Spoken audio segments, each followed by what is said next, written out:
No hay clientes y pues ahí lo que alcanza a salir. Ni tenemos para gastar ni nada más para comprar de comer. Lo meten al nivel de las noticias y todo y no dan nada, nada. Y hay veces que nada más hacemos una comida al día porque no tenemos. Realmente ya estamos pensando casi en aventarse un puente. Y nosotros como amas de casas tenemos que buscar la manera de darle de comer a nuestros hijos. Personal de la Clínica 27 del IMSS de Tlatelolco bloqueó por unas 2 horas la avenida Manuel González. Reclamaron que no tienen material de protección para atender a los pacientes. Ahora estamos frente al Hospital La Raza, es infectología, enfermeros, enfermeras, camilleros se manifiestan esta mañana por falta de insumos. Fallecida por COVID-19 confirmado. Nosotros incluso pues estuvimos presentes cuando esta persona llegó a pedir auxilio y lamentablemente al no atendérsele pues de manera oportuna fallece al interior de su vehículo. Si no tenía la capacidad para atenderlo, me lo hubieran dicho en ese momento. Ya que hagan algo porque esto es un maldito infierno. Aquí no hay altas, aquí solamente la gente se va muerta.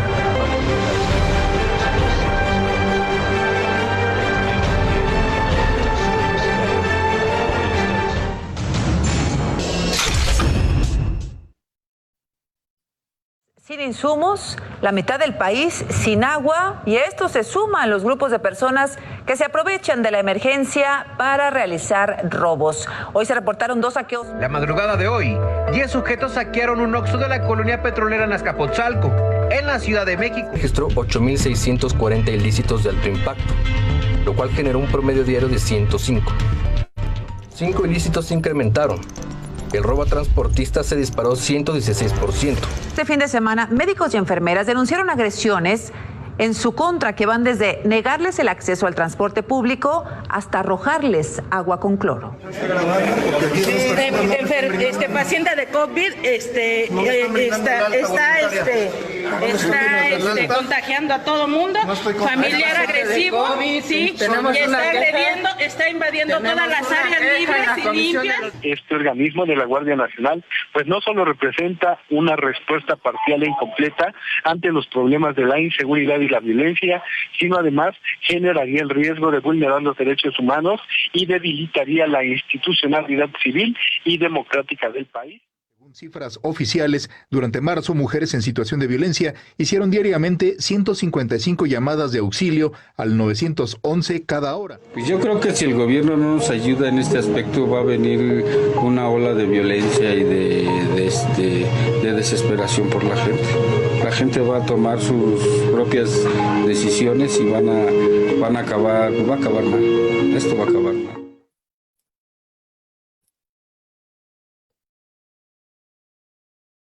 Muy buenos días, nublados días hoy aquí en la Ciudad de México, miércoles 3 de junio. Nos da mucho gusto saludarte. Te queremos dar la más cordial bienvenida a la cuarta mesa del Foro Ciudadano por la Ciudad de México, correspondiente al tema de desarrollo social. Como podrás recordar, la semana pasada se llevó a cabo la Mesa de Seguridad Pública, de donde surgieron interesantes propuestas con el objetivo de aportar soluciones a las crisis de delincuencia y diversos delitos que vive nuestra ciudad y que con el paso de los días se profundizan cada vez más. Hoy nos adentraremos en un tema importante para nuestra ciudad, el desarrollo social. Es uno de los pendientes más importantes aquí en la Ciudad de México y abarca un amplio abanico de temas como son la eliminación de la pobreza, la reducción de las desigualdades, la creación del empleo, la promoción de las cooperativas, la familia, la institución básica de una sociedad, por supuesto, el rol de la sociedad civil, las personas de la tercera edad y el envejecimiento que está teniendo la población, así como, por supuesto, la juventud, las personas con discapacidad y los pueblos indígenas. Nuestra ciudad es un claro ejemplo de las profundas desigualdades que existen a lo largo y ancho de todo el territorio nacional. Todos los esfuerzos en la materia de desarrollo social deben involucrar no solo a los gobiernos, también a las comunidades, a la sociedad civil, al sector privado, a los pueblos indígenas y a las personas con discapacidad. Los datos empíricos y la experiencia operacional demuestran que el desarrollo social indudablemente llega a promover el crecimiento económico y una mayor calidad de vida para todas las personas. Como podrás recordar, este Foro Ciudadano por la Ciudad de México tiene como principal objetivo dialogar con especialistas para crear propuestas de solución a estas crisis que vive nuestra Ciudad de México.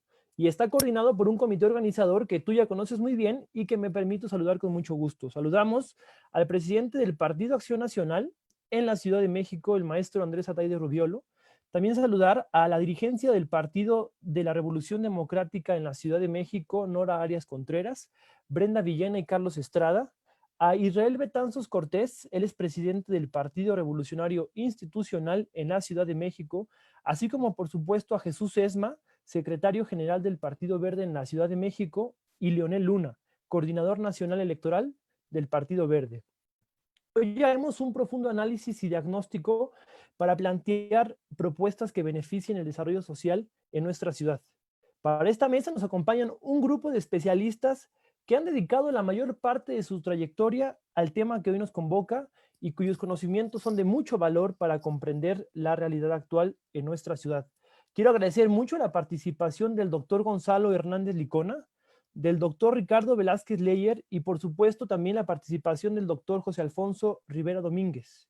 A ti que nos estás viendo en Facebook, te queremos invitar a que nos sigas enviando tus preguntas, publicándolas en los comentarios de esa transmisión y que por favor nos indiques para quién va dirigida. Como podrás recordar la dinámica, al concluir el ejercicio del día de hoy, haremos llegar a la brevedad las preguntas a cada uno de nuestros ponentes.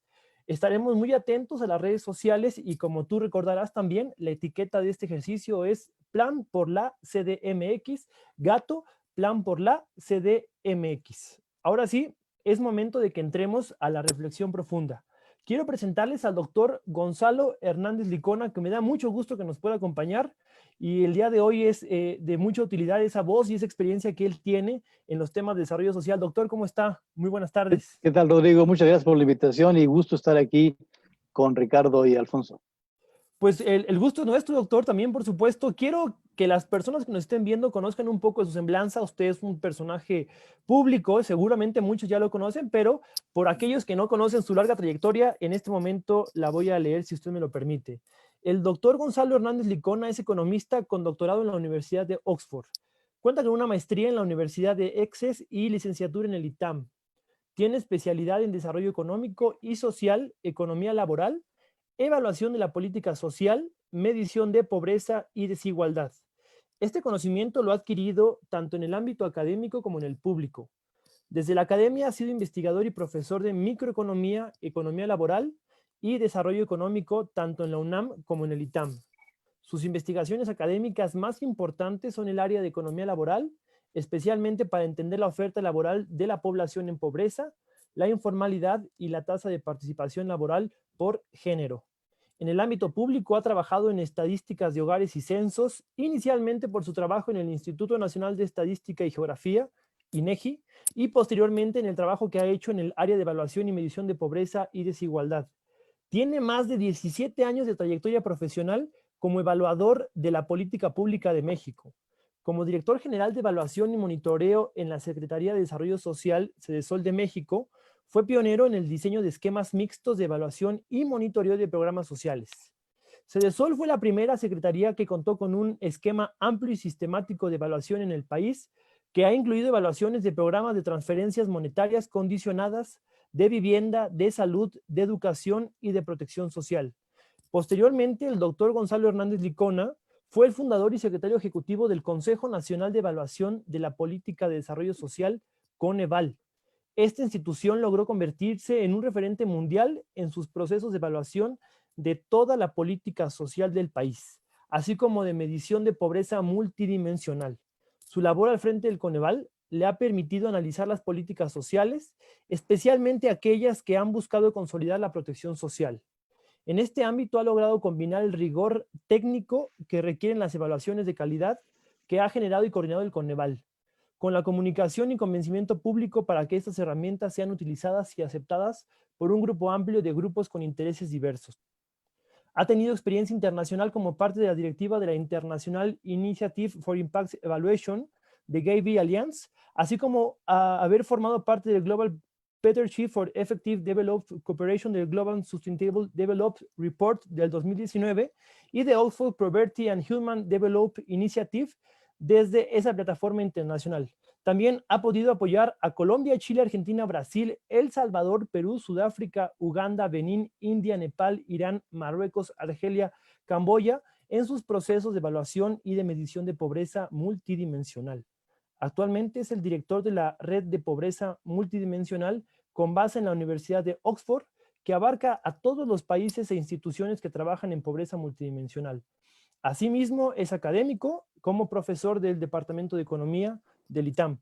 Muy importante esa semblanza para entender un tanto cuanto la experiencia que usted tiene y que estamos muy contentos que el día de hoy nos las transmita. Doctor, tiene usted el uso de la voz. Bienvenido.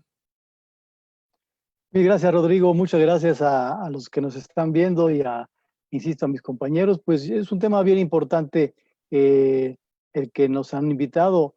Es tratar de analizar en 10, 12 minutos lo más importante de la política social de la Ciudad de México. Yo tengo aquí algunas gráficas, entonces quisiera yo ahí nada más que les echen un ojo a ver si se ve. ¿Sí? Sí, ahí está, ¿no? A ver, yo creo que hay que empezar diciendo que la Ciudad de México ha estado pues, en general a la vanguardia económica y social respecto al resto del país, ¿no? En la Ciudad de México, pues México sigue siendo un país muy central, muy centralista. Muchas cosas pasan en la Ciudad de México, mucha gente sucede, mucha gente viene y muchas cosas pasan. Entonces, si tú comparas el ingreso promedio de la Ciudad de México con el resto del país, si tú comparas la educación promedio, pues México, la Ciudad de México ha estado siempre en general más alta, ¿no? Y no solamente en términos económicos, yo diría que desde hace algunos años también en términos de vanguardia social, al menos en los programas generales de trabajo, porque ha habido mucho énfasis en el tema de derechos, a diferencia de los gobiernos federales. En los gobiernos presentes y pasados, digamos, recientes de la Ciudad de México, ha habido un énfasis en el tema de derechos, que para mí los derechos sociales, o los derechos en general, pues son como, o deben ser, ese hilo conductor que tiene que llevar la política social en todo el mundo, en México y por supuesto en la Ciudad de México. Entonces yo creo que hay que reconocer esas ganas de avanzar en derechos, esas ganas de avanzar en libertades, esas ganas de avanzar en tolerancia, ¿no? México y el mundo es un país diverso, entonces yo sí apoyo personalmente, más allá de lo que dicen los derechos, pues la libertad de todo el mundo, que haga con su vida lo que se le pegue su regalada gana, ¿no?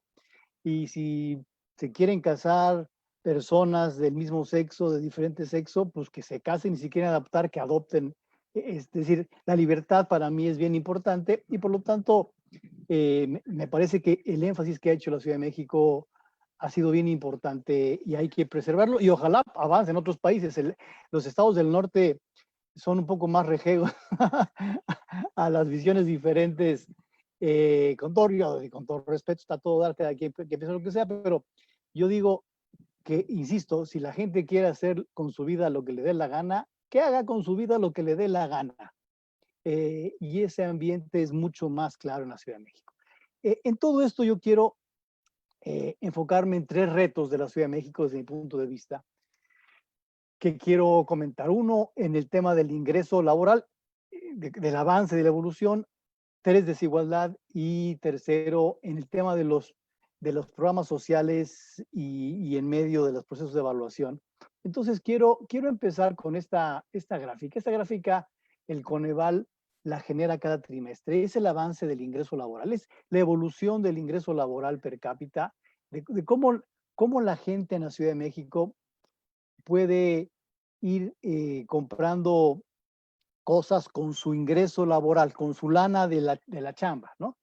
Y tú puedes ver el descalabro, incluso para la Ciudad de México, de lo que pasó en el 2008, 2009, y hoy por hoy, de hecho, no nos hemos recuperado del 2008, 2009, ¿no? Al final, a lo mejor hay chance de decir, oye, ¿y qué va a pasar con COVID? Bueno, pues con COVID puede pasar algo similar, que nos va a tardar mucho en recuperar el descalabro que está sucediendo ahora Entonces, bueno, en el caso de la Ciudad de México, esto ha pasado en donde baja drásticamente, se estabiliza en 2015, tiende a subir en 2014, 16, baja en 2018 respecto a 16, y luego en 2019 es interesante que en el primer trimestre, que es el último dato que tenemos con la encuesta de ocupación y empleo, tenemos un incremento importante en la Ciudad de México y en todo el país, por cierto, en materia de poder adquisitivo del ingreso laboral. Y el argumento principal de ese incremento en el primer trimestre, que incluye marzo, por cierto, tiene que ver con los incrementos del salario mínimo a inicios del año y del año pasado, que vienen a compensar la caída de la generación de empleo formal que el país experimentó y la Ciudad de México experimentaron desde 2018. O sea, entonces, ¿qué pasó en el mercado laboral? Dos cosas.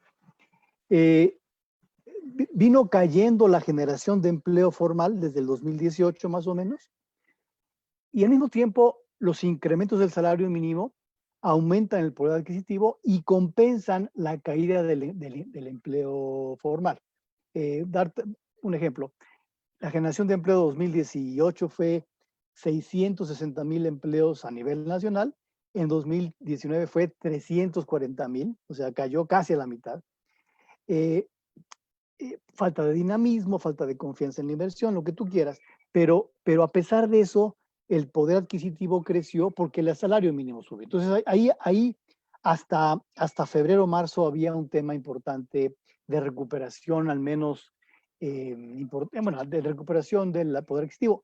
Obviamente, de abril para el futuro, la historia va a ser diferente en la Ciudad de México y va a ser diferente en el país. Y la pregunta es, ¿qué va a pasar con el ingreso laboral si en 2008, que fue una caída del PIB importante por un tema internacional, qué va a pasar a partir de abril en la Ciudad de México con el tema de ingreso laboral? Entonces, aquí el primer reto para la Ciudad de México es, ¿qué va a hacer la Ciudad de México para fortalecer después de la pandemia el tema laboral, tanto de empleos como de ingresos?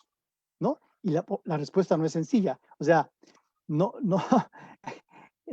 si Dos Bocas no va a ser suficiente para generar empleo, pues menos en la Ciudad de México. Tampoco el Tren Maya. Ese no le pega a la Ciudad de México para nada. Más bien es qué cosas sí se podrían hacer, y es un reto para la Ciudad de México, para fortalecer la generación de empleo y el ingreso laboral. Esa es generación de empleo. Pobreza. ¿Qué le pasó a la pobreza de la Ciudad de México del 2008 a 2018? Pues subió. Tuvo ahí un aumento, una reducción en 2016, que en general al país le fue bien en 2016, y en 2018 subió, a diferencia del país. En el país la pobreza bajó en 2018 y en la Ciudad de México subió. Digo, no es que haya subido muchísimo, pero esa gráfica a lo mejor lo magnifica, pero subió. Entonces, un reto para la Ciudad de México es qué conjunto de cosas se pueden hacer para volver a reducir la pobreza en la Ciudad de México. Y es una combinación de, insisto, mercado laboral. Si hay un ingrediente que reduce la pobreza, es que le vaya bien al mercado laboral. Ese ingrediente del mercado laboral, ese ingrediente de las chambas, de lo que la gente gana, es el factor más importante que hace bajar la pobreza. No es el único, por supuesto, tiene que haber programas sociales que a la población más pobre tanto le den un alivio temporal como le impulsen a un mejor trabajo y un mejor crecimiento mañana. Entonces esa combinación no es fácil. Insisto, si subió en 2018 la pobreza, en 2020 va a subir otra vez, porque el COVID nos está pegando a todo el mundo, incluyendo la Ciudad de México. Por lo tanto, esa gráfica para el 2020, si es que se llega a medir la pobreza, va a ser mayor. El reto pegado con el anterior es cómo mejorar el mercado laboral y cómo reducir los niveles de pobreza que van a subir aún más en el 2020. Luego, desigualdad.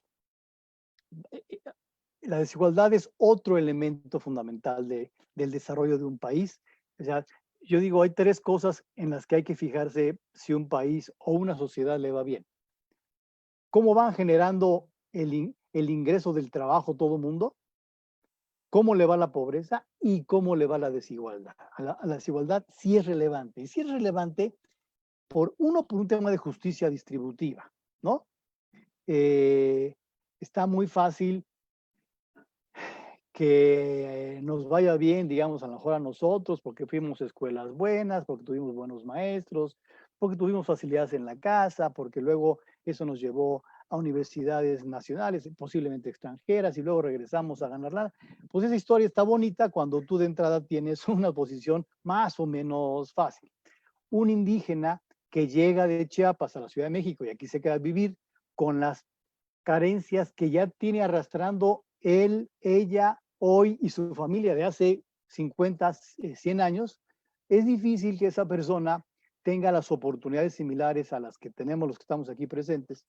Y por lo tanto es injusto que a un país, simplemente por la suerte de vivir, de nacer en un municipio, en una calle, en una casa, te toque vivir diferente. Por lo tanto, la desigualdad importa por un tema de justicia y importa por un tema de generación de ingreso y de generación de valor agregado como país, como sociedad.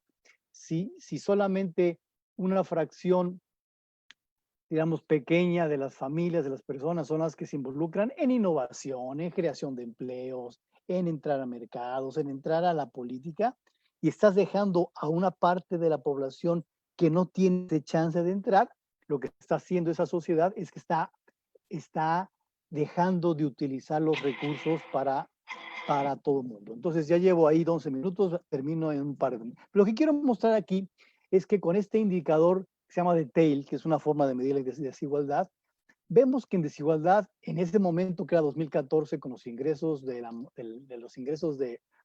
módulo de condiciones socioeconómicas de México, Puebla era el más desigual, después Coahuila, después Quintana Roo, y el DF en su momento, Ciudad de México, era como el nivel 6, ¿no? Ese es si tú ordenas por desigualdad. En cambio, si tú dices, ¿qué estado contribuye más a la pobreza? La pregunta es diferente porque va a contribuir más a la pobreza nacional una combinación de una desigualdad alta y un ingreso generado alto en el país en el estado nacional al país. Entonces, la pregunta de ¿cuál es la contribución más alta de la desigualdad nacional del 100% de desigualdad que está aquí abajo? El 11.7 lo aporta la Ciudad de México. Y el segundo lugar es el Estado de México, el tercero es Puebla, el cuarto es Jalisco. A lo que voy es, a pesar de que la Ciudad de México no es la entidad más desigual del país, es la que más aporta a la desigualdad nacional cuando agregas y desagregas el indicador de desigualdad como el TAIL o incluso como el Gini. A lo que voy es, hay un reto para el país y para la ciudad el poder tener elementos sociales y económicos que reduzcan la desigualdad, porque si se reducen en la Ciudad de México, se reduce fuertemente en el país. En cambio, si se reduce en Tlaxcala, la desigualdad, pues está padre que se reduzca en Tlaxcala, simplemente que eso casi ni pinta en la desigualdad de todo el país. En el caso de la Ciudad de México, sí.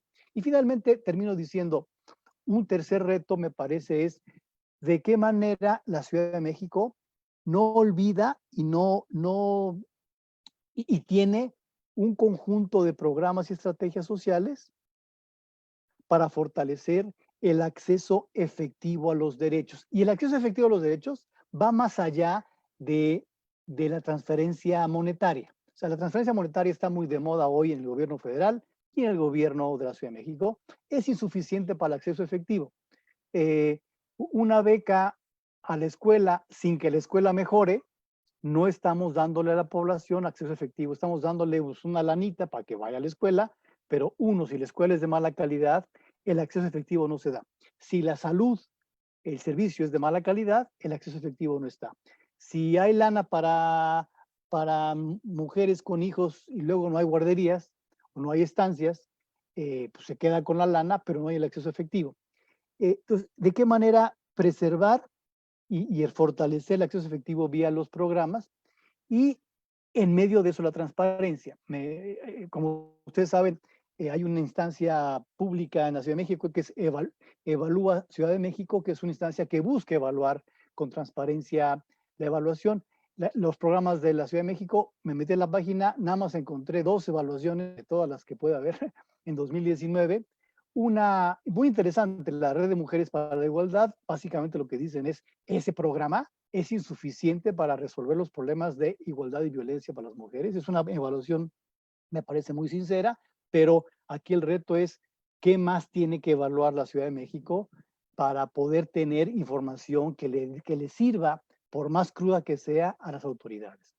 Y un reto del programa de adultos mayores que no encontré ninguna evaluación, no sé, digo, lo que pasó con adultos mayores me pareció un poquito medio gandalla, porque el gobierno federal eliminó el programa local y lo adoptó como el programa nacional, ¿no? Entonces le quitó a la Ciudad de México la facultad de atender a los adultos mayores y se los agandalló el gobierno federal con altas ineficiencias. Antes, la tarjeta que le llega a los adultos, con ella poder ir al súper y en esta transición, se atrasaron los pagos, en algunos desaparecieron, y luego muchos adultos tenían que caminar a un lugar a recibir su lana de la mano. Es una absurdez y una tontería mayor, básicamente por culpa del gobierno federal, que se agandalló el programa de la Ciudad de México, que no es que funcionaba perfecto, simplemente que no hacía que los adultos mayores hicieran colas enormes. Entonces, yo sí creo que la transparencia, que es característica, o bueno, que busca ser característica de una democracia, y de ahí la importancia de Evalúa Ciudad de México, y de ahí la importancia de la Agencia Digital de Innovación Pública, que yo creo que está haciendo un trabajo muy importante, lo que están haciendo en materia de COVID, lo que están haciendo en materia de robos, es bien importante, es bien innovadora, literalmente. Yo creo que hay que continuar para señalar las broncas que tenemos e ir para adelante. Muchas gracias. Doctor Gonzalo Hernández Licona, muchísimas gracias por esta breve, yo no diría breve, más bien diría concisa explicación que nos acaba de dar. Ingreso del trabajo, pobreza, desigualdad, por supuesto que son índices importantes para saber cómo va avanzando la ciudad. También, por supuesto, me llama mucho la atención esa argumentación que usted tiene, que es muy lógica y que coincide con muchos problemas de la ciudad, que si se mejoran en la Ciudad de México puede tener un impacto en todo el país, ¿no? Eso me parece realmente fundamental, porque pues, nos damos cuenta de la importancia que puede tener mejorar la calidad de vida de la Ciudad de México, incluso para todo el país, por el efecto capital. Yo quería hacer una pregunta que nos siguen escribiendo en redes sociales. Les quiero agradecer mucho las preguntas que nos están poniendo. Por favor, no se les olvide ponernos para quién va dirigida. Estamos leyendo cada una de sus preguntas y nos pregunta Eduardo Arriaga Morales. Le pregunta, doctor Licona, ¿qué beneficios tendría la reducción de impuestos por parte del gobierno al sector empresarial y a la población? Creo que esta pregunta es interesante porque pues, se menciona que escuchamos en medios de comunicación a los opinólogos en sus columnas que si se condonan impuestos favorece y beneficia a toda la población.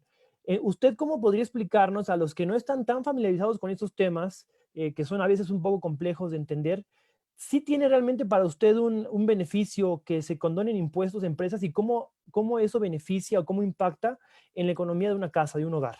Dependiendo para qué.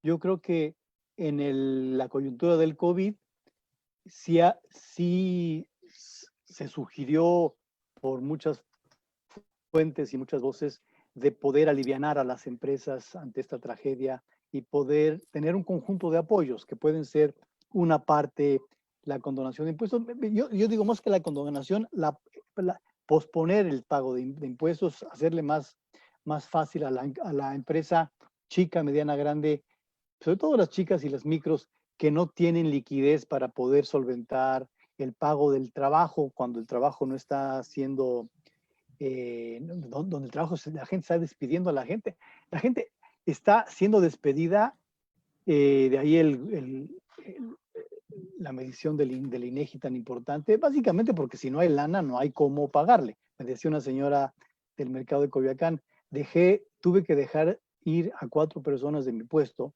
porque no tengo forma de pagarles si nadie me compra tacos. Si nadie te compra tacos, pues no tienes cómo pagar a la gente, y dejó de ir 4 personas. Por lo tanto, la condonación, yo no le llamaría condonación, le diría posposición de impuestos.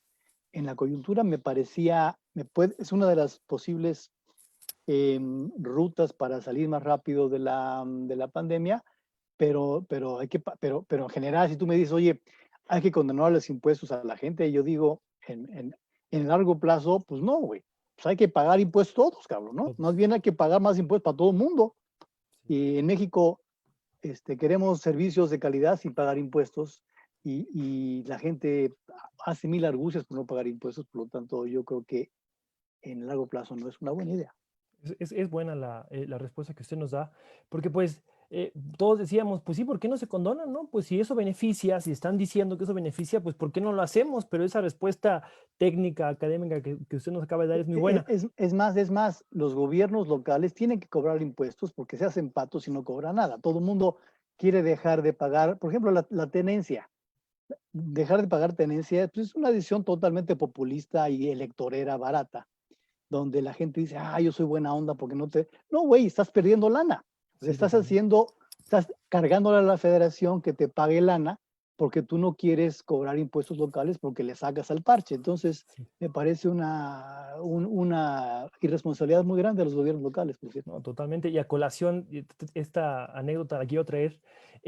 Mencionaban cuando Netflix, esta plataforma de películas en línea, sube sus precios por el tema de impuestos y que hubo muchas quejas. Había pues algunas personas afines al gobierno federal que decían quieren un gobierno como el de Alemania, pero no quieren pagar impuestos como los de Alemania. A lo que yo y todos respondíamos, pero pues ojalá tuviéramos los sueldos como los de Alemania, ¿no? Es un tema. Entiendo, pero imagínate, ¿no? Imagínate cobrar impuestos a Netflix. ¿Quién ve Netflix? Pues la gente que puede pagar impuestos, cobra el impuesto a Netflix. O sea, así es. Es importante. Yo creo que esta reflexión que usted nos da sobre la importancia de tener responsabilidad de pagar nuestros impuestos, si queremos avanzar como sociedad, como ciudad, como país, pues tenemos que cumplir con las obligaciones que tenemos como ciudadanos, ¿no? Es tarea de todos, no solo del gobierno, vaya, ¿no? Sí, así es. Doctor, muchísimas gracias, por estas palabras, por esta reflexión. Nos llevamos muy buenas anotaciones y le invito a que continúe aquí con nosotros por preguntas posteriores. Y quiero saludar con muchísimo gusto al doctor Ricardo Velázquez Leyer, que está aquí con nosotros. Doctor, muy buenas tardes, qué gusto saludarlo. Muchas gracias, agradezco mucho la invitación y es un gusto también estar aquí compartiendo el espacio con el doctor Hernández Licona y con el doctor Rivera. Pues déjeme un poquito leer su semblanza para que las personas que nos están viendo conozcan un poco su trayectoria, que va de universidades extranjeras y nacionales, muy completo a mi parecer. El doctor en política social, doctor Ricardo Velázquez Leyer, se tituló por la Universidad de Bath y es maestro también en políticas públicas por la Universidad de Manchester. Es profesor investigador del Departamento de Ciencias Sociales y Políticas de la Universidad Iberoamericana de la Ciudad de México, desde enero del año 2017 y coordinador de la maestría en Sociología y el doctorado en Ciencias Sociales y Políticas desde enero del 2018. Tiene experiencia laboral previa de docencia e investigación en la Benemérita Universidad Autónoma de Puebla, la UAP, y la Universidad de Bath, y como profesor invitado en la Universidad Libre de Berlín. Miembro del Sistema Nacional de Investigadores SNI, nivel 1, especialista en política social comparada en América Latina. Publicaciones diversas en revistas académicas de alto impacto sobre el sector de la vivienda, reformas de sistemas de salud, la formulación de programas de transferencias condicionadas para el combate a la pobreza y el impacto de impuestos, salarios y programas sociales en niveles de pobreza. Actualmente también imparte cursos de análisis de políticas públicas, política social, gobierno local y métodos de investigación social a nivel de licenciatura y de posgrado. Doctor, un currículum lleno de experiencia profesional y académica. Tenemos mucho entusiasmo en escucharlo. Tiene usted el uso de la voz. Buenas tardes. Muchísimas gracias. Voy también aquí a compartir mi pantalla y unas láminas. Muy bien, yo le indico en cuanto ya veamos su pantalla. ¿Ya se ve? Ya la estamos viendo. Ahora sí, le pediría si nos ayuda a ampliar la presentación. Ok. Listo, excelente, muy bien. Perfecto, pues muchas gracias por esa presentación y muchas gracias por la invitación nuevamente. Yo quisiera llamar la atención más que sobre el caso específico de la Ciudad de México, sobre reformas de política social que se pueden considerar necesarias no solo a nivel de la Ciudad de México, sino en general en la política social del país, ¿no? Primero quisiera empezar por resaltar el hecho de que la política social se ha ampliado a niveles sin precedentes en el país en todo lo que va de este siglo. Esa expansión quizás empieza en 1997 con la creación del primer programa de transferencias condicionadas, que en aquella época se llamó Progresa, después cambió el nombre a Oportunidades y después a Prospera. Entonces, el gasto social se incrementa, muchas familias que antes no recibían nada o recibían muy poco por parte del Estado, empiezan a recibir servicios y transferencias del gobierno, tanto a nivel federal como a nivel local, ¿sí? Entonces, venimos de un proceso de ampliación muy importante. Ahora bien, ese proceso de ampliación tampoco ha sido óptimo, y ha habido, se pueden identificar diversas deficiencias, fallas, y yo creo que esta pandemia ha resaltado estas fallas que se presentan en esta trayectoria que hemos seguido de la política social en lo que va del siglo, y también ya en las reformas más recientes que ha introducido este gobierno federal y algunos gobiernos locales. ¿Sí? Como mencionaba el doctor Hernández, la creación del nuevo programa de pensiones universales, ¿no? Una reforma más reciente a nivel federal y que impacta a nivel local. Entonces, en mi opinión, la pandemia ha resaltado muchas de estas fallas de la política social, tanto a nivel federal como a nivel local. Existen entonces ciertos tipos de reformas que se pueden adoptar, creo yo, para atender estas fallas. Estas reformas en las que me enfoco aquí en esta presentación, pues podrían aplicarse en diferentes tipos de políticas sociales, ¿no? Diferentes áreas de la política social, tanto en temas en área de salud, de pensiones, transferencias a familias, prestaciones de desempleo. Existen entonces, bueno, puede haber varios tipos de reformas, cosas que se pueden hacer para mejorar el impacto de las políticas sociales en las familias. Yo quiero llamar la atención a cuatro aspectos nada más, ¿sí? Dos aspectos que tienen que ver con el diseño de la política social y dos que tienen que ver con la implementación. En el diseño yo destacaría la importancia de avanzar hacia políticas sociales más universales y la incorporación de la sociedad civil en los procesos de diseño de política social. En cuanto a la implementación, destacaría dos puntos. La importancia de continuar con el combate al clientelismo político y la atención que merece el trabajo de los funcionarios de primera línea. En mi opinión, la pandemia está destacando la necesidad de estos cuatro tipos de reformas que se requieren no solo para hacer frente a la pandemia, sino también para mejorar el impacto de la política social ya a mediano y largo plazo. Explico brevemente cada uno de estos tipos de reformas. En cuanto al avance hacia el universalismo, ¿a qué me refiero aquí? Bueno, pues a tratar de que la política social llegue hacia el mayor número de personas, hacia el mayor número de mexicanos. Universalismo es lo contrario a focalización, ¿sí? Por un lado existe la opción de focalizar la política social solo en la población en situación de pobreza y por otro tratar de ampliar la cobertura de los programas a sectores que no pueden ser clasificados o que no necesariamente son clasificados como sectores en situación de pobreza, ¿sí? ¿Por qué es importante avanzar hacia el universalismo? Bueno, puede parecer que es más, que lo mejor es enfocarse solo en la población en situación de pobreza, ¿sí?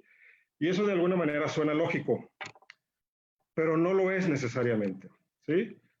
Si revisamos experiencias de otros países, los países que tienen un mayor éxito en el combate a la pobreza y a la desigualdad son los países que tienden a tener más programas universales.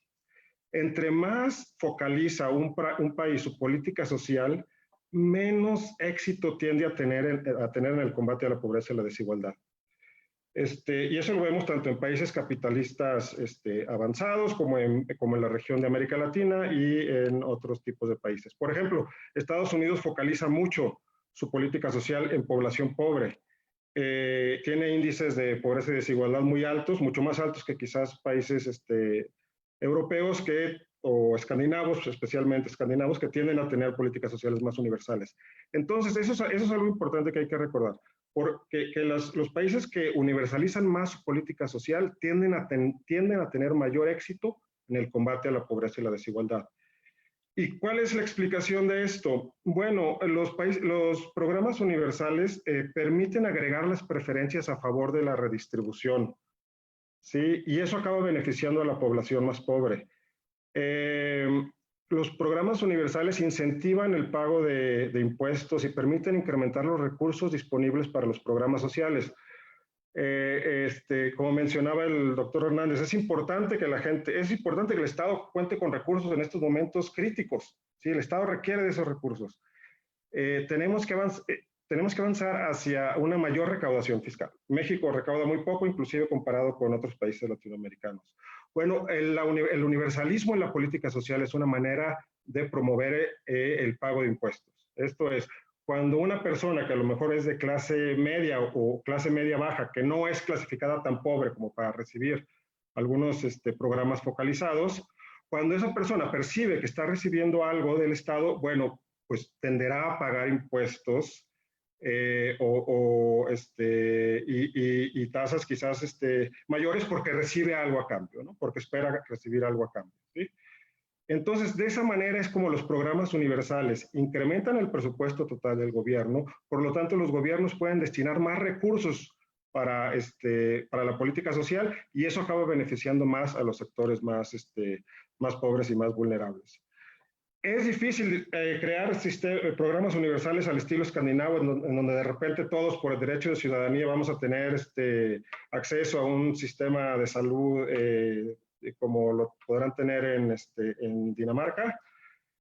Es difícil, quizás no sea posible en este momento, ¿sí? Pero sí es importante dar pasos hacia ese universalismo, ¿sí? Destacaría la importancia de incorporar a las clases medias, sobre todo, ¿sí? Y que la política social puede sellar cierta alianza a favor de la redistribución, ¿sí? Cuando las clases medias comienzan a recibir prestaciones y servicios, comienzan a quizás buscar o contribuir más a través de impuestos para el financiamiento de la política social, pueden tener entonces más éxito en los gobiernos en el combate a la pobreza y la desigualdad. Los programas universales promueven una auténtica construcción de solidaridad social y ciudadanía, ¿sí?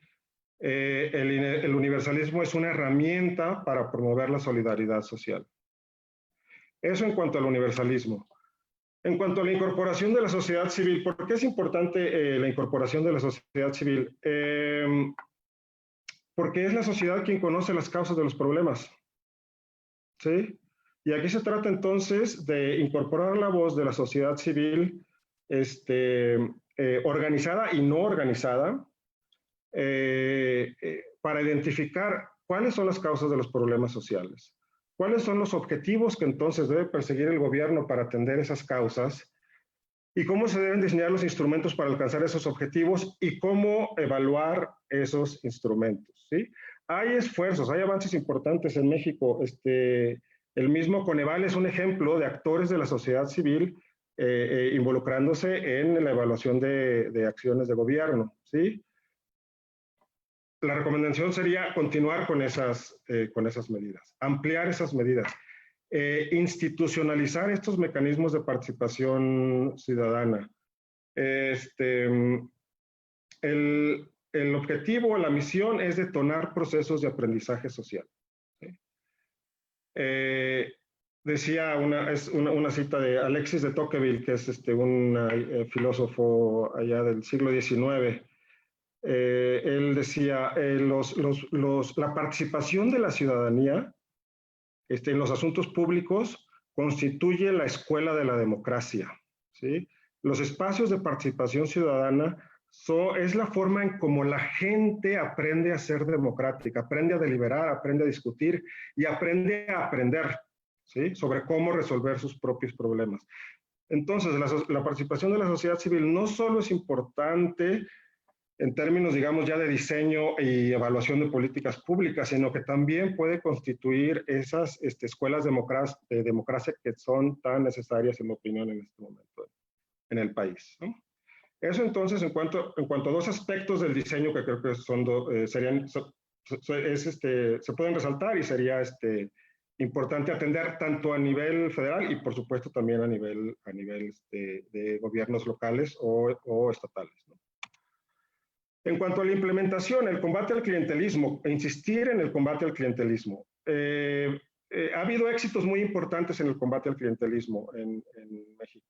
Desde la creación del Progresa, cuando se empiezan a publicar reglas de operación de los programas sociales, se publica la ley de desarrollo social. Entonces, hay avances. Es posible combatir el clientelismo en este país y la evidencia ahí existe. Bueno, hay que insistir en eso, ¿sí? El clientelismo es muy resistente. El clientelismo se presenta en muchos tipos de sociedades, ¿no? Un ejemplo es Italia, por ejemplo, que tiene una política muy, muy clientelar. Hablando de un país no latinoamericano. Entonces, este sería otro reto entonces, relevante para este momento.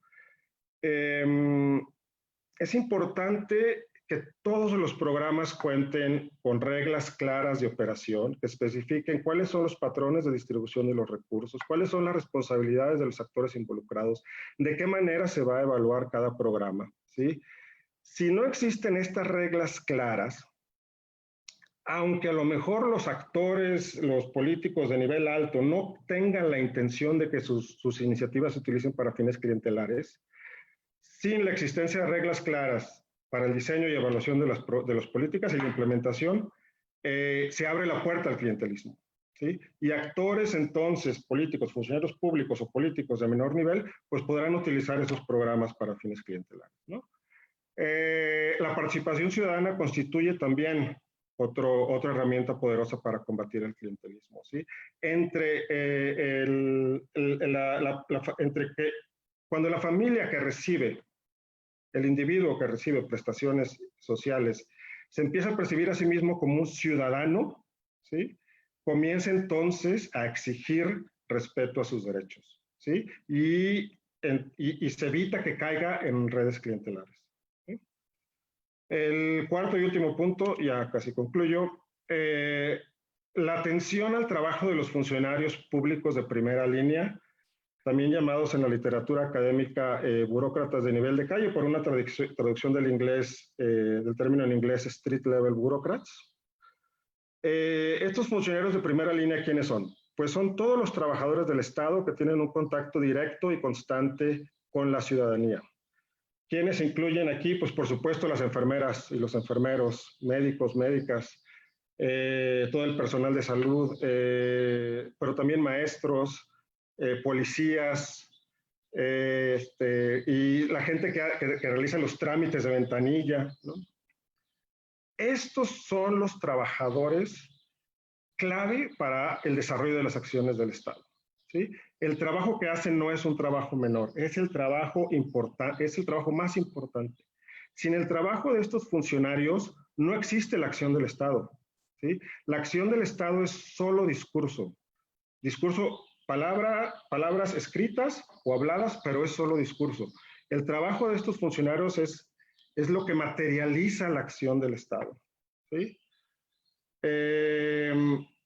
Algo muy importante a recordar, la implementación es el paso más crítico en el desarrollo de políticas públicas, ¿sí? La implementación no es un paso menor, no es una etapa meramente administrativa, ¿sí? Al contrario, es la etapa más importante y donde a lo mejor deberíamos de destinar más recursos y poner más atención, ¿sí? Porque algo puede estar muy bien diseñado, pero siempre existirá una brecha entre el diseño y la implementación, siempre.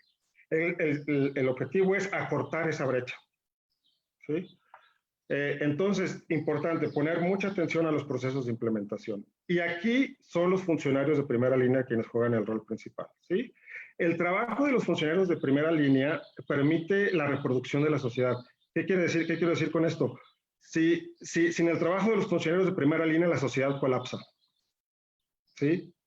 Entonces, todos los esfuerzos de la sociedad, los esfuerzos del Estado deben de, una buena parte de ellos debe dedicarse al trabajo de ellos.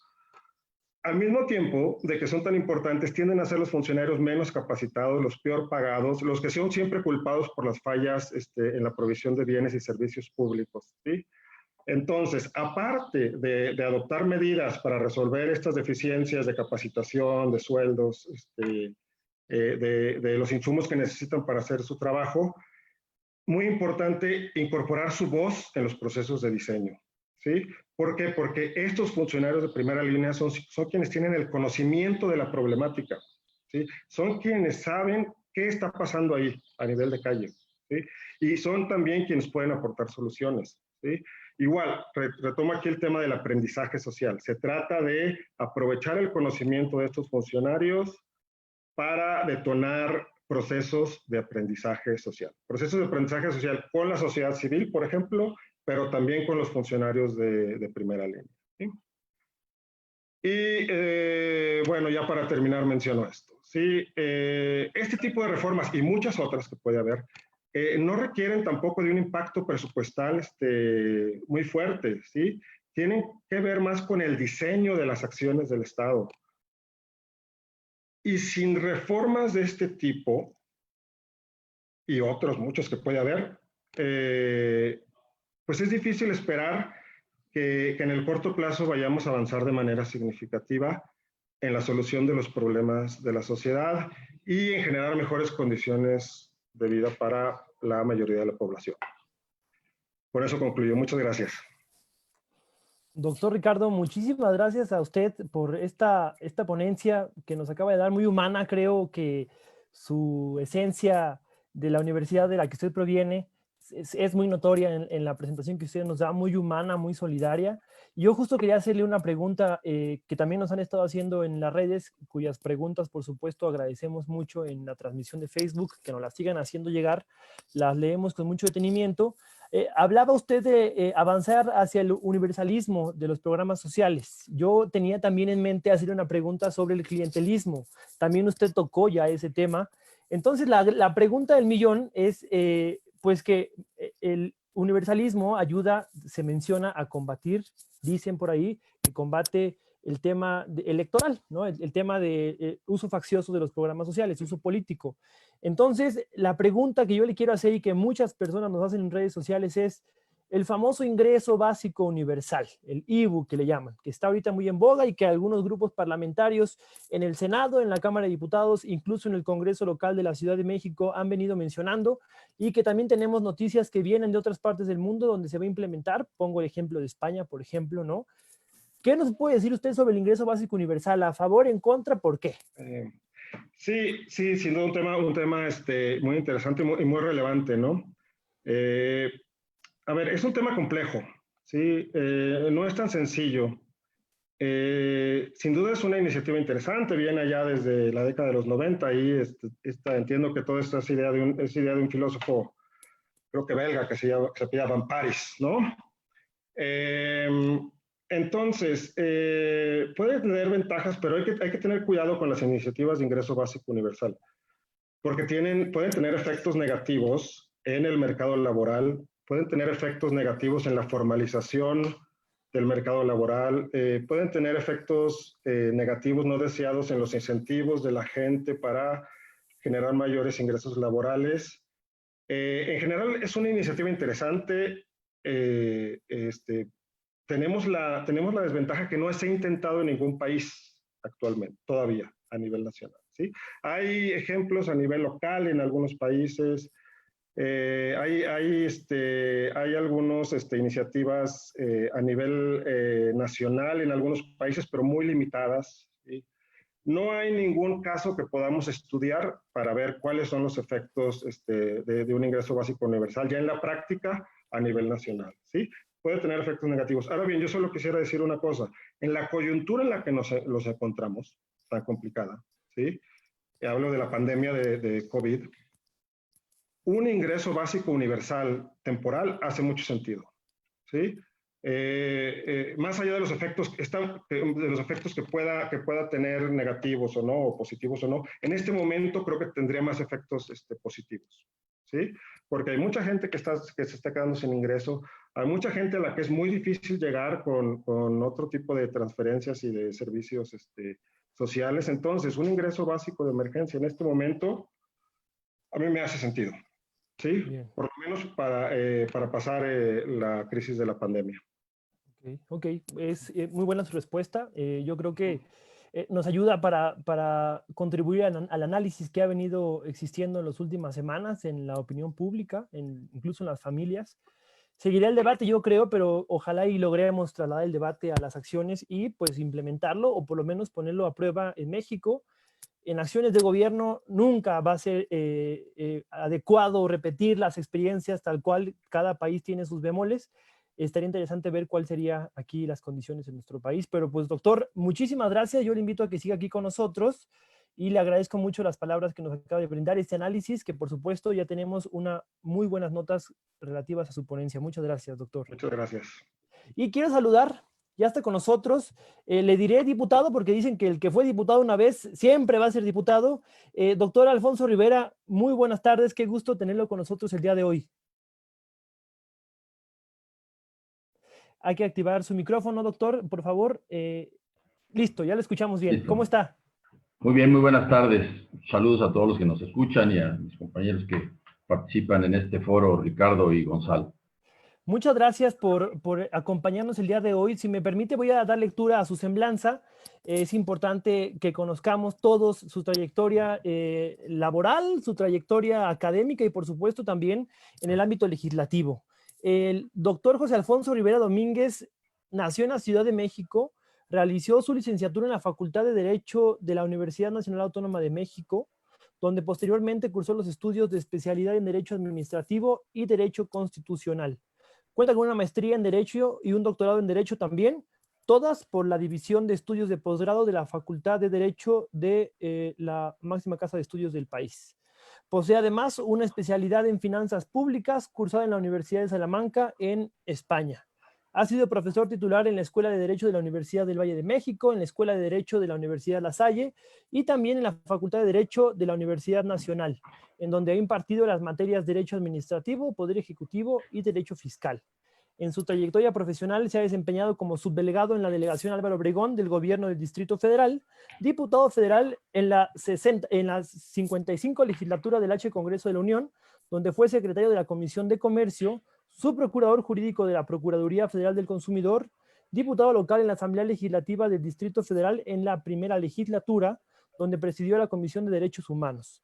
También director general de Asuntos Jurídicos en la Unidad de Política de Ingresos de la Secretaría de Hacienda y Crédito Público, así como vicepresidente jurídico de la Comisión Nacional para la Protección y Defensa de los Usuarios de Servicios Financieros, director de Administración y Asuntos Jurídicos y también director general de la Casa de la Moneda de México, coordinador general de asesores del Secretario de Comunicaciones y Transportes y también delegado federal de la Secretaría de Desarrollo Social en la Ciudad de México. Doctor, un extenso currículum relativo a la administración pública y al poder legislativo.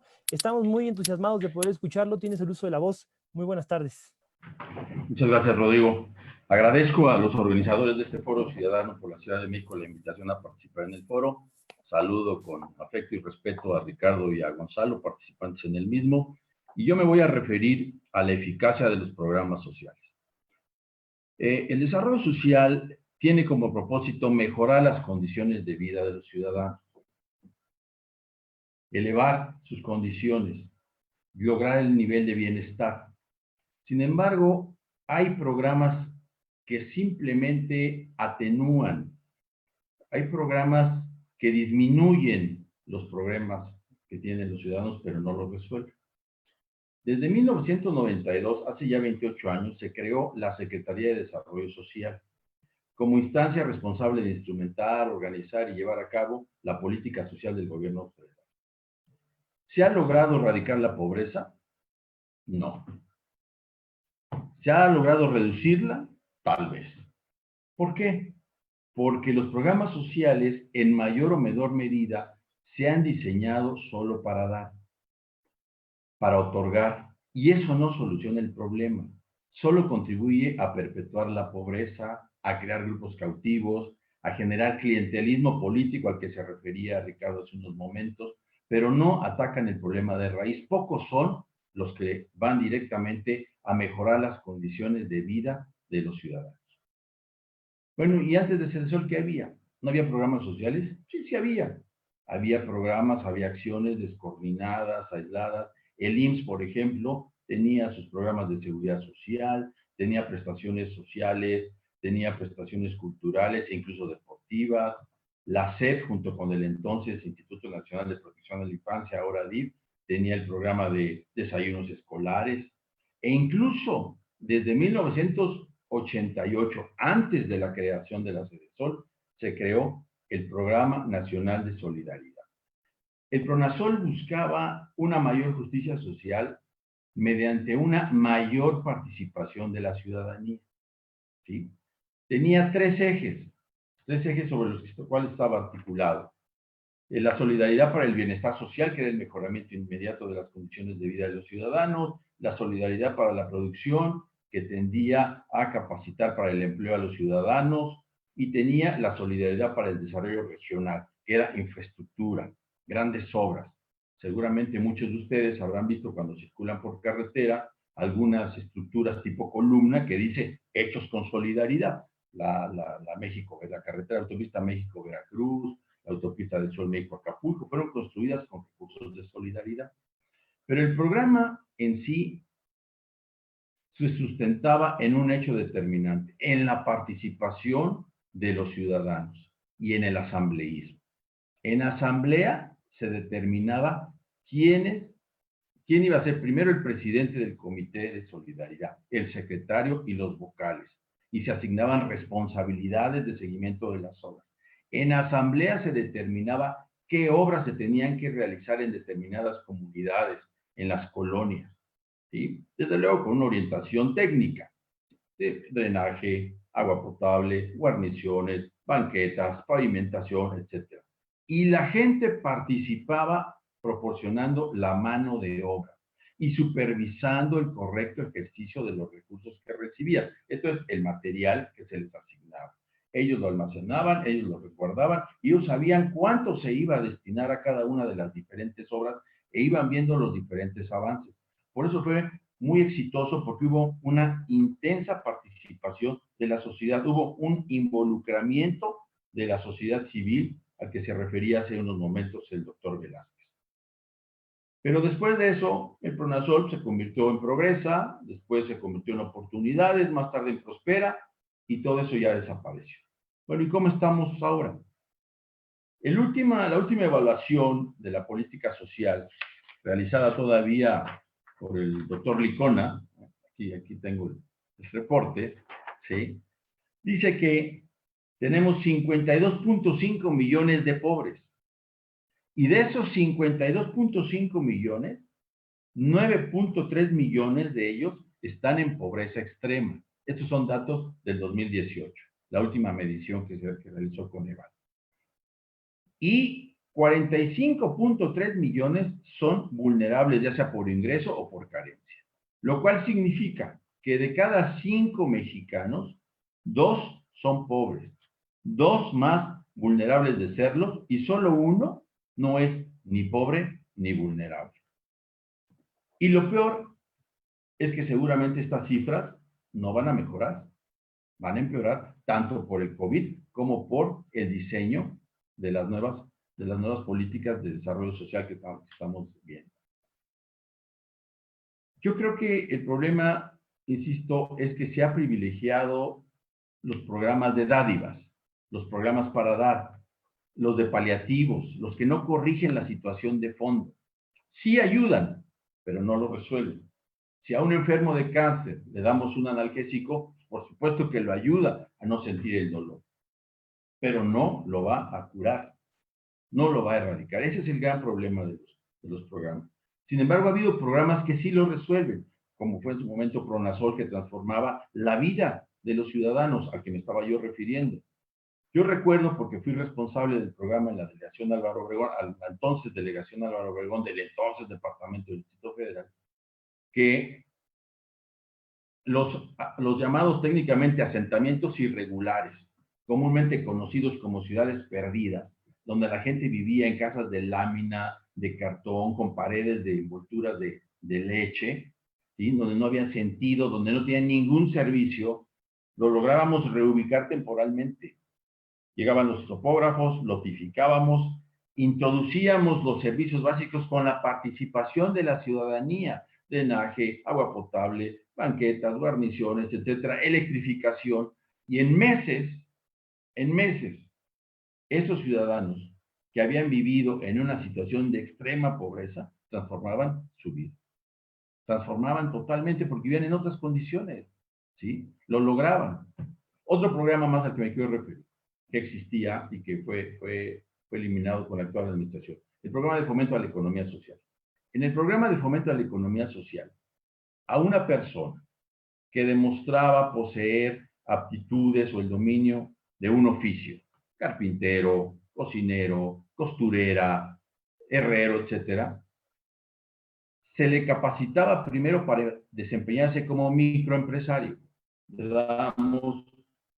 Le impartíamos clases de derecho fiscal para que supieran por lo menos cómo darse de alta en su registro de contribuyentes, cómo emitir una factura, clases para, si iba a tener empleados, pues de relaciones laborales, de cumplimiento de las obligaciones como proveedor, del cumplimiento de las obligaciones administrativas, uso de suelos, sanitarias, etc. Y quienes aprobaban, se les otorgaba un apoyo económico de 250,000 pesos para la compra de sus insumos necesarios, de su maquinaria y equipo para llevar a cabo su negocio. Cuento dos casos que los recuerdo perfectamente. Una señora que me dijo en Coajimalpa, trabajé 30 años como costurera, ¿sí? Ya tengo aquí mi negocio, en lugar de 4x5, 20 metros cuadrados. Cuando llegué a visitarla para ver en tareas de supervisión cómo iba su negocio, tenía ya 7, 8 máquinas. Y se empecé a trabajar yo domino la costura porque trabajé 30 años como obrera. Capacité a 2 de mis hijas. Ahora ya estoy contratando personal y estoy ganando en una semana lo que antes no me ganaba en un año. ¿Por qué? Porque además la señora ya estaba surtiendo uniformes para escuelas. Y había transformado su vida, era ya una microempresaria. Conozco otro caso de unas personas que fabricaban zapatos en la delegación Tláhuac, zapatos de gran calidad. Los apoyamos, recibieron su dinero, transformaron su vida. Se volvieron microempresarios que empezaron a vender su producto a las grandes cadenas comerciales y ya se encontraban en un problema, que les hacían pedidos que no podían ellos cumplir por la cantidad. Les pedían quiero mil cajas de este zapato, 1000 de este producto y 1000 de otro. Y me dice, no tenemos ese nivel de producción, yo puedo hacer 100 a la semana. Incluso los ayudamos para que tuvieran un crédito blando en NAFIN que apoyaba a microempresas. En fin, este tipo de programas sí ayuda a salir de la pobreza a quienes se encuentran en ella. Pero hay otros que solamente son dádivas. Eliminaron el programa de estancias infantiles, que era un gran programa porque primero generaba empleo. Quienes se hacían cargo de los menores de edad, quienes los atendían, quienes los resguardaban, quienes los educaban, quienes les daban alimento, recibían un ingreso que les pagaba el gobierno federal. Y por otro lado, los padres y madres trabajadoras que tenían que dejar a sus hijos en algún lugar seguro, en un ambiente seguro, tenían a dónde dejarlos y no les costaba. Ahora no lo pueden hacer, porque si lo hacen, pues tienen que pagar. Entonces no lo pueden hacer, los tienen que dejar en otro lugar. Entonces, ese sí era un programa que estaba resolviendo los niveles de pobreza. Me refiero ahora al programa estrella de la administración, a 2 de ellos. El PAM, el programa de adultos mayores, aquí ya lo mencionaba hace un momento. Coincido, por cierto, con el diagnóstico que hizo el doctor Hernández sobre el programa en la Ciudad de México. Coincido absolutamente con ese diagnóstico. Con anterioridad, el programa de adultos mayores se daba a todas las personas que tenían 65 años. De 65 años en adelante. Ahora es de 68 en adelante, salvo que sea población indígena, que sí lo puede recibir a los 65. Pero ahora es universal, a lo que se refiere el doctor Velázquez.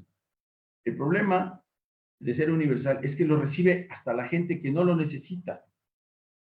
Hay empresarios, hay artistas, hay deportistas o exdeportistas que lo reciben. ¿Sí? Que el monto actual, si no mal recuerdo, son 2.620 pesos bimestrales, 1.310 pesos al mes.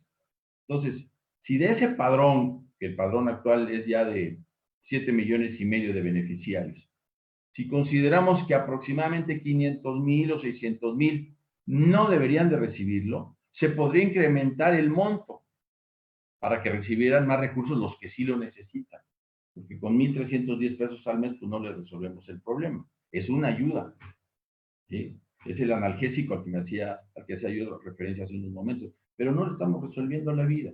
Van a continuar en esa pobreza. Y muchas personas de los que lo reciben es el único ingreso que obtienen. Con mucha tristeza, es el único ingreso que obtienen. No tienen ningún otro ingreso. En el programa, en las reglas anteriores, solo podían recibir el apoyo aquellos que no tenían una pensión del gobierno federal, una pensión del Seguro Social, una pensión del ISSSTE, una pensión de las Fuerzas Armadas, una pensión de Pemex, etc. Y se tenía que verificar en los padrones oficiales que no estaban recibiendo ese padrón para poderlo recibir. Por eso, el padrón era mucho más bajo. Ahora ha crecido, pero ha crecido en las condiciones porque es universal. Y luego me quiero referir al otro gran programa estrella, Jóvenes Construyendo el Futuro. En la Ciudad de México, en un estudio que realizó Mexicanos contra la Corrupción y la Impunidad en 2019, nos dice que hay 6,469 centros de trabajo registrados. De esos, solo 763 pudieron ser localizados e identificados, poco más del 10%. De esos 763, 214 nunca han recibido becarios. 136 sí los recibieron, pero ya no los tienen. 413 quedaron identificados, localizables y con becarios. Lo cual resulta que de los 42,159 becarios registrados en el padrón, solo 1,923 becarios fueron localizados e identificados. Ahí hay un problema grave, un problema porque además le destinan pues, más de 2,000 millones de pesos al año nada más a ese programa. Entonces, en conclusión, yo creo que hay que profundizar en los programas sociales que de raíz atacan el problema de la pobreza, que le permiten al ciudadano mejorar sus condiciones de vida, y no solo una dádiva, que le ayuda, que le auxilia, pero que no lo ayuda a resolver su situación y a mejorar sus condiciones de vida. Ese sería en síntesis mi participación. Muchas gracias por su atención. Doctor Alfonso Rivera, muchísimas gracias. Esa experiencia legislativa, esa experiencia gubernamental que usted tiene, que nos impregna, nos es de mucha utilidad para construir la propuesta que estamos realizando para que a la Ciudad de México le vaya bien. Yo quería que nos pudiera responder de manera muy breve una pregunta.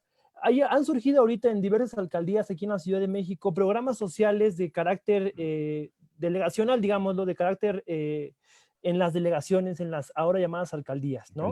Para apoyar a los empresarios o para apoyar a comerciantes, por ejemplo. Incluso hasta han salido pues monedas, billetitos, ¿no? En los Obregones, en la alcaldía de Obregón y demás. La gran pregunta es, ¿cómo analiza usted estos programas sociales que intentan salir al quite, intentan apoyar a la población de esas demarcaciones territoriales?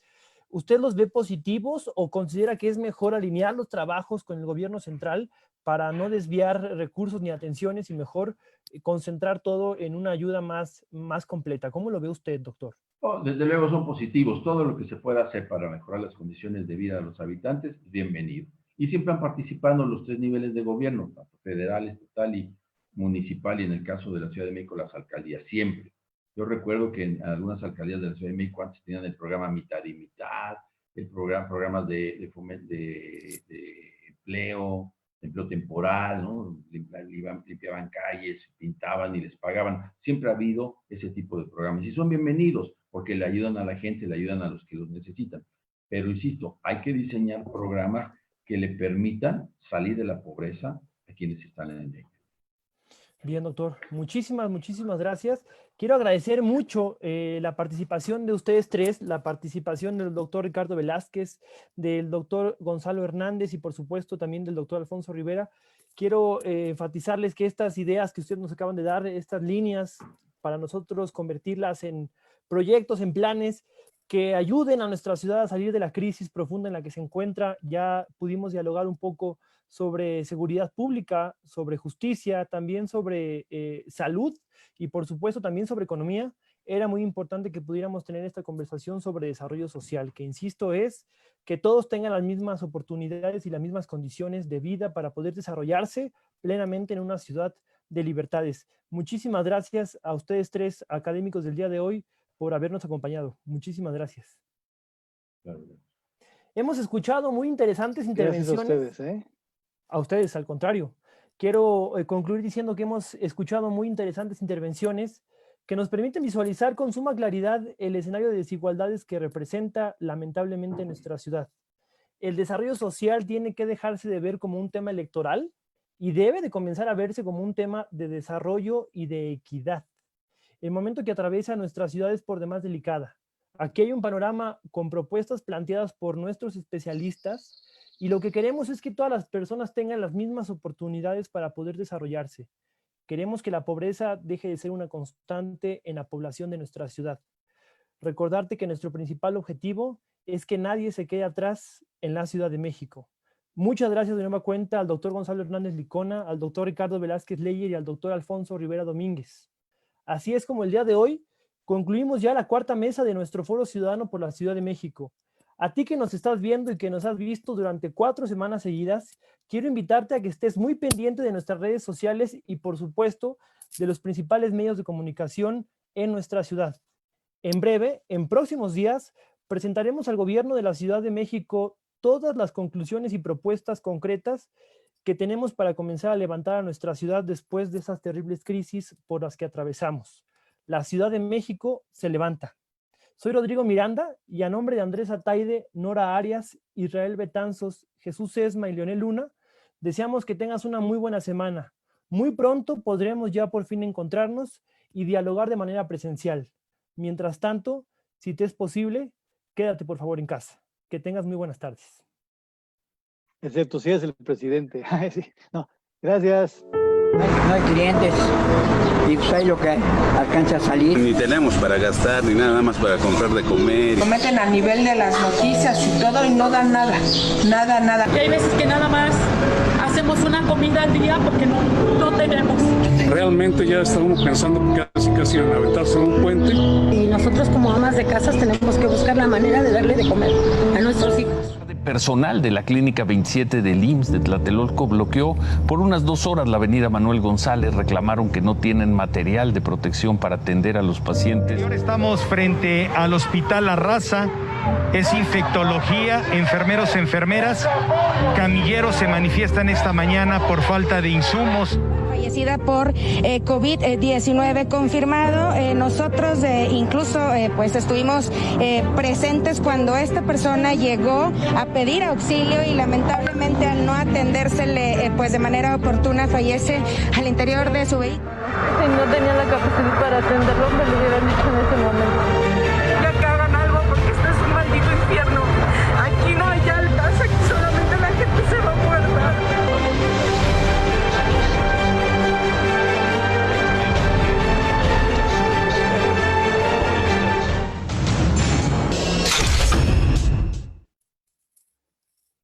Sin insumos, la mitad del país sin agua, y esto se suma a los grupos de personas que se aprovechan de la emergencia para realizar robos. Hoy se reportaron 2 saqueos. La madrugada de hoy, 10 sujetos saquearon un Oxxo de la colonia petrolera en Azcapotzalco, en la Ciudad de México. Registró 8.640 ilícitos de alto impacto, lo cual generó un promedio diario de 105. 5 ilícitos se incrementaron. El robo a transportistas se disparó 116%.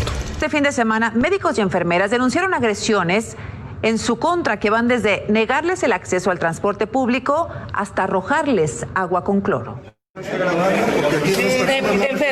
Paciente de COVID está está contagiando a todo mundo, familiar agresivo, sí, y está invadiendo todas las áreas libres y limpias. Este organismo de la Guardia Nacional, pues no solo representa una respuesta parcial e incompleta ante los problemas de la inseguridad y la violencia, sino además generaría el riesgo de vulnerar los derechos humanos y debilitaría la institucionalidad civil y democrática del país.